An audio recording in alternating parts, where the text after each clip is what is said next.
people say to me, simple football is really not that complicated. I'm like, nah, don't say that to me. It's complicated. It's very complicated. Thank you. You agree with me on that. It's not. I hate it when people say simple. Come on, it's not that complicated. But the basics are still the same with that. If you tackle well, block well, do those things well, then you're a good team. So the basic part of it is on defense, you just got to run to the ball. Yeah, but run to the ball. Keep it simple. Run the magic blitz. Run the magic blitz. Just run to the ball. No, just run to the ball like that. I love Call that the magic blitz. Just line up and run to the ball. Yeah. This will work out. That was always a classic head coach who was an offensive guy. Just get him to play hard. Okay. They're going to line up in 48 different formations. Should we cover that at all? We have to play hard. I agree, but we also need to probably have some idea how to get lined up to this stuff. Some sort of plan. And then also you just go ridiculous. If you're talking NFL, everyone you talked about what you have to defend in the NFL compared to what you defend in college. That's why you'll see NFL coordinators struggle when they get to college. Like that, really? College ball like that. Monty Kiffin struggled a lot when he was all of a sudden with Lane at USC. And because it's more complicated in Tampa college? 2 is not working versus quarterback run game. All those things that there's so many different. But you can play a team that might be that all of a sudden you might play like a Mike Leach team. Then you might play someone that's going to line up like Michigan, three tight ends the next week. And so you get so many different things from week to week to week. Numerous times that I've walked into, even this year, it's like, okay, last week, almost no carryover. Now we're going to this.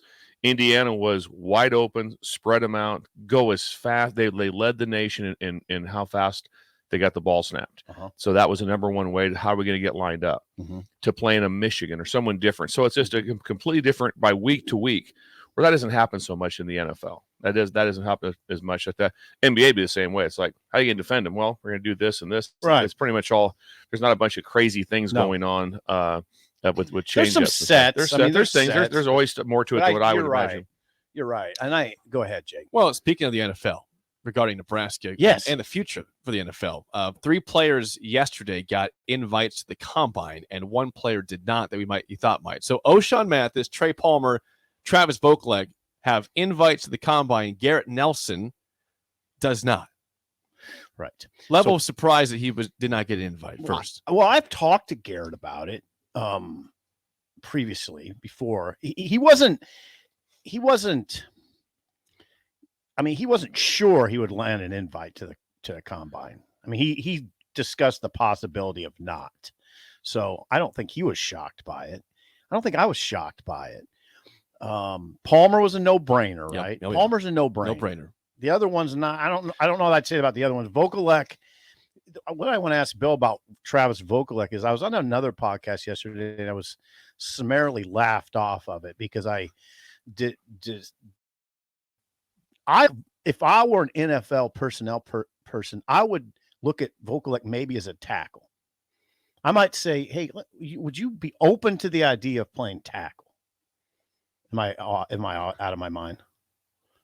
Look at his face. I think you are. 100%. His face?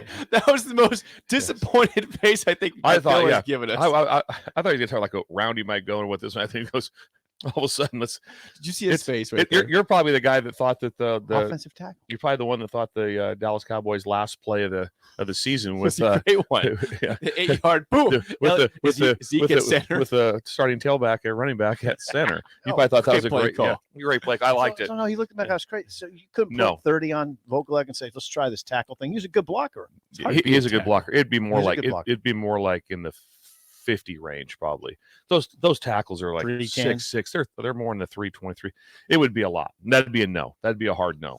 Yeah, that'd be okay. You're not taking that as a if it's a complete flyer off of someone that's a free agent to way down the road thing. But no, I wouldn't see that. Travis, what you hope for is that he's completely healthy. He's been banged up, but not with injuries that are really going to be like, oh, NFL, whoa, that's a problem. That's a problem. It was just nagging. And it was all lower body. It was all in the ankle, just to be able his ability to run. Because Travis I was part of that staff that brought him to Rutgers, and so like that. So when he was coming here, I remember I stopped by. I was driving by the stadium, and I was coaching at LSU. I stopped into the stadium and talked to Coach Frost when I was at LSU, and I said I would take Travis Vokalek. Because we wanted him at LSU. Did you really? We didn't have a spot. We'd have taken him at LSU as a tight end, not a tackle, or a D tackle or a kicker. Either one. We any of those spots you were not taking him as. No go on that, I guess. Like that. So obviously I was able to coach his dad at Kearney State. Coached his dad. Yeah, like that. But his coached his dad. Yes, his mom, Pam, typed all my graduate school papers at Kearney State. That legally, she just typed them. Okay. Just didn't do the papers. She typed the papers. You verbalized them. What's that? No, I wrote them all down like that. She typed it. She was Claire Boroff's assistant in the football office. Former UNK head coach. Former UNK head Kearney State. I'm sticking with that. So he was never a UNK. No. Okay. So with the family.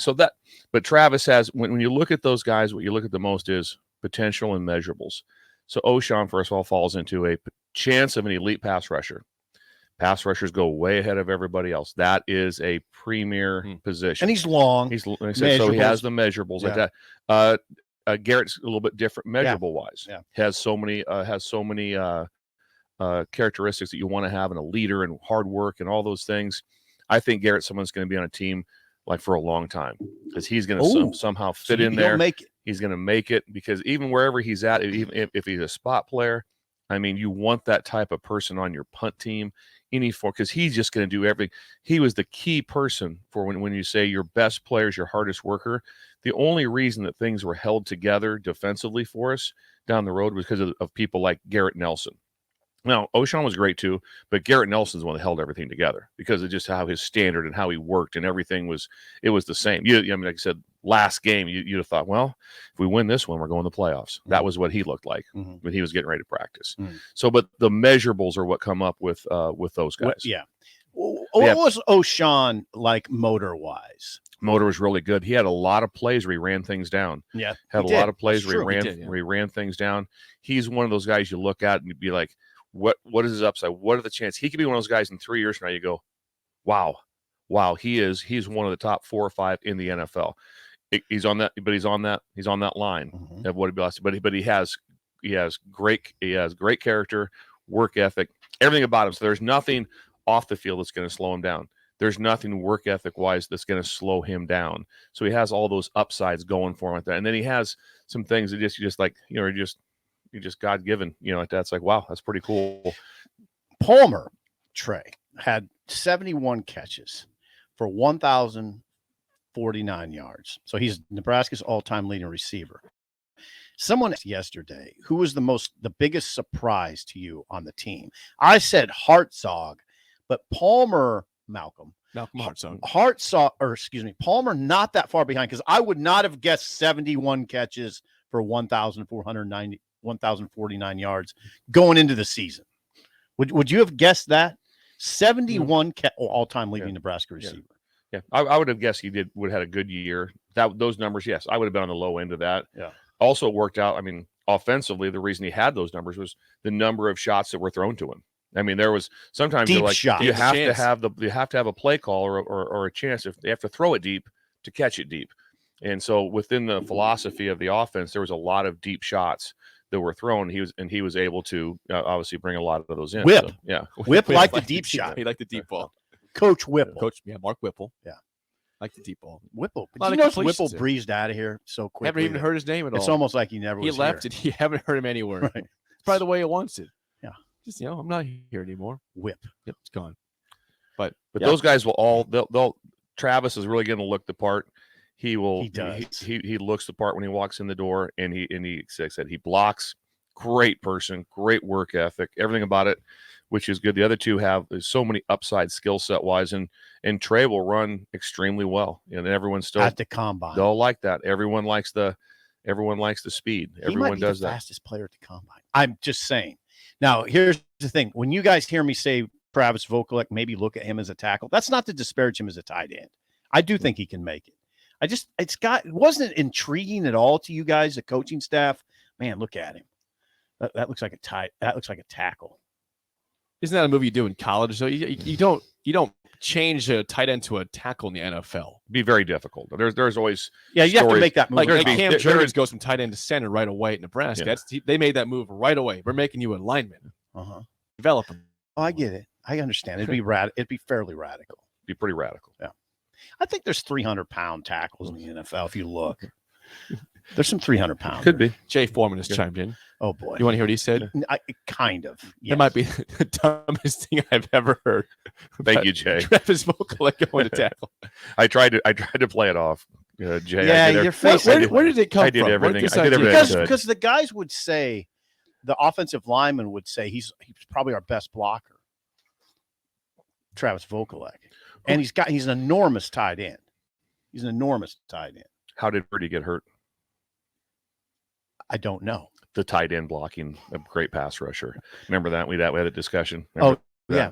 Brought that whole thing up. Good point. Oh, so you could Brock be a Purdy. good block. Yeah. Not Chuba. Brock Purdy. Yeah, Brock Purdy. Yeah, what you're talking about is Brock Purdy, and the tight end gave up the sack. Yeah. Injury. Tight end. The backup It wasn't tight end. Kittle. It was the backup tight end. Right. It's backup tight end. Right. But anyway, thank you, Jay Foreman, with college and high-end NFL experience to not just all of a sudden have just. I usually have your back. I could That's not. fine. Yeah. I couldn't. That's fine. Didn't That's see fine. myself. But he has a chance. He's going to the Now combine. I will say this for different positions. I begged, and this one goes back on. Coach Joseph will put his hand up for it, and so were all the offensive guys. I begged for Trey Palmer as a true freshman to come over and play DB for me at LSU because I would have used him at nickel because he was long on third down situations, and instead he like in that national championship year or national championship game he didn't play. Mm-hmm. Where he would have played like 30 snaps on defense if they would have just let him come over. Hand to God. Yeah, hand to God. All I wanted him for was 1 year. Mm-hmm. For that one, I'm like, hey, he's not playing. It's Jefferson, Chase, Marshall. All these guys had let him come over here for like that, and I'll use him on third down like that because he had so much length. Would he have done that? Oh yeah, at that time, absolutely. Just because when you're standing around, and he played that year. We weren't holding him back. Right. So. Interesting. Good discussion. There we go. Rick Heyman's Song of the Day is next on Early Break on the Ticket.